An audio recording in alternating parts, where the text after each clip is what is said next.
Narito ang sunod-sunod na gabay kung paano kumuha ng Mayor's Working Permit gamit ang online system ng pamahalaang lungsod ng Bacoor. Step 1. Bisitahin ang www.strikeus1.bacoor.gov.ph upang gumawa ng online account para sa application ng Mayor's Working Permit. Maaari mo ring iscan ang QR code na ito upang automatikong mapunta sa website. Mag-register at gumawa ng personal na profile. Isang beses lang itong kailangan gawin at pwedeng gamitin ito taon-taon. Step 2. Kumpletuhin ang personal na information at detalye ng iyong kumpanya. Step 3. Mag-upload ng malinaw, maayos at tamang 1x1 o 2x2 picture ng applicant.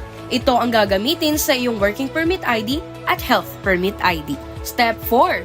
I-upload ang malinaw at kompletong pictures ng mga kinakailangang requirements. Narito ang mga requirements para sa Mayor's Working Permit.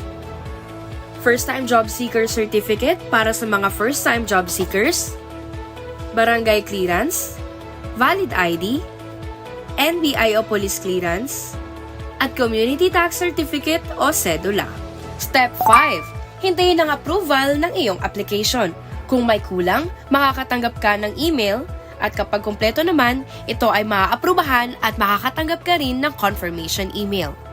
Step 6. Mag-schedule ng iyong medical exam sa accredited diagnostic center na napili gamit ang system. Step 7.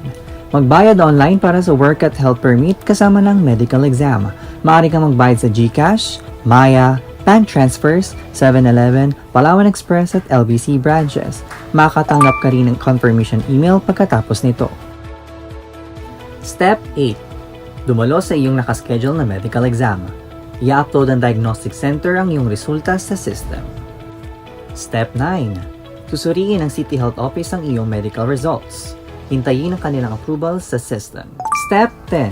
Kapag pasado na, makakatanggap ka ng email para sa susunod na hakbang, ang disaster training. Step 11.